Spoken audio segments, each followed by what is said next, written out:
In every thread, in every beat, does the soul of the maker whisper its story?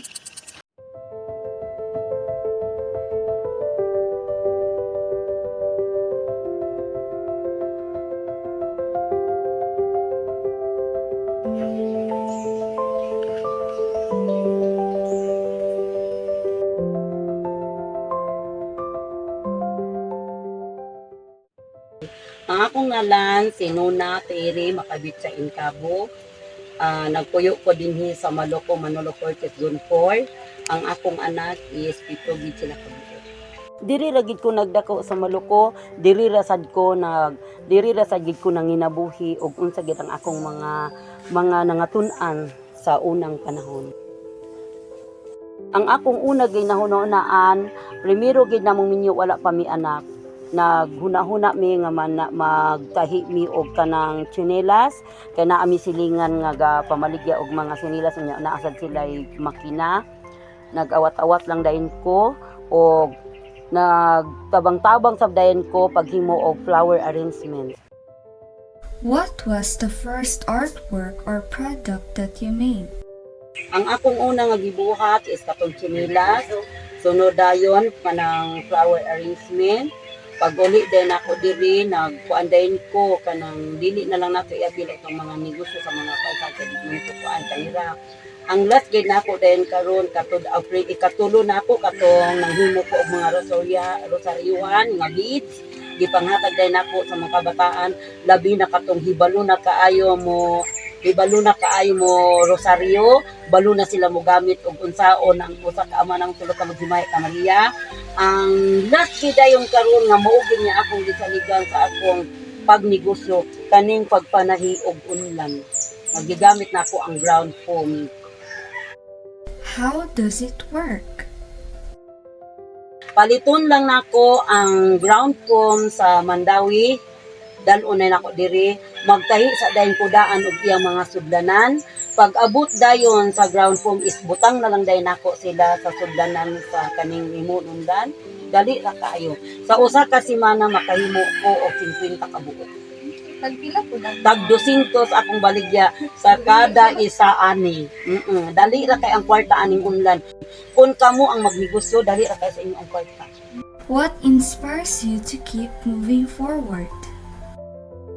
Maoy ang akong inspiration ani malipayon gid ni ang akong panginabuhi kanang wala gid koy problema kung mag-stuck siya dili kay kani dili man ni siya mapanuos. Oo, pagka na ay mo labay nga gusto mo palit matagaan nimo, na ay mo utang matagaan nimo kay dili ko man sa ni siya linding kaugalingon ko man gid siya. Og gini ako na experience sa akong mga negosyo karon unlan. What do you want to express through your creations?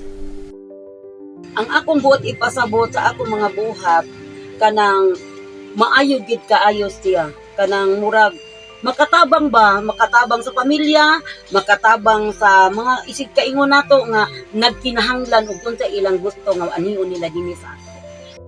What are those challenges you've encountered?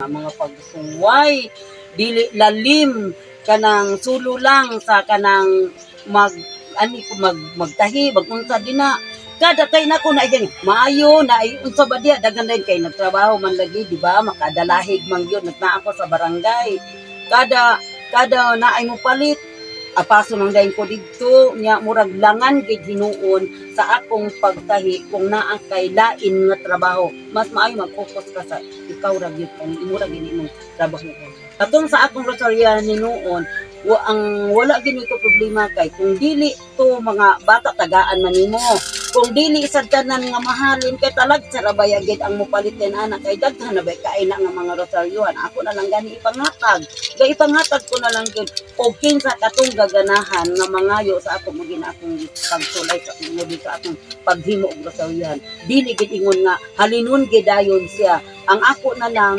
ipanghatag na lang nato sa mga bata. How important do you think it is to preserve and continue this form of art?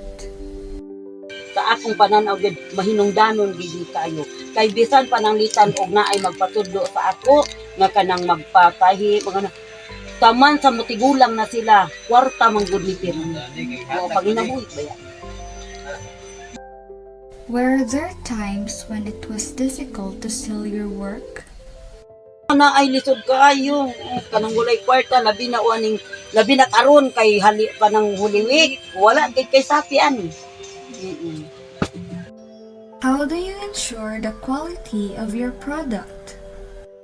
Aw gaayuhon lagay nako paghimo nga para nga mangita ko lain nga mga kolor sama niini kay mainganyar man sila bahala sila gula sila kwarta makadili budget mapalit gid nila basta ganahan lang gid.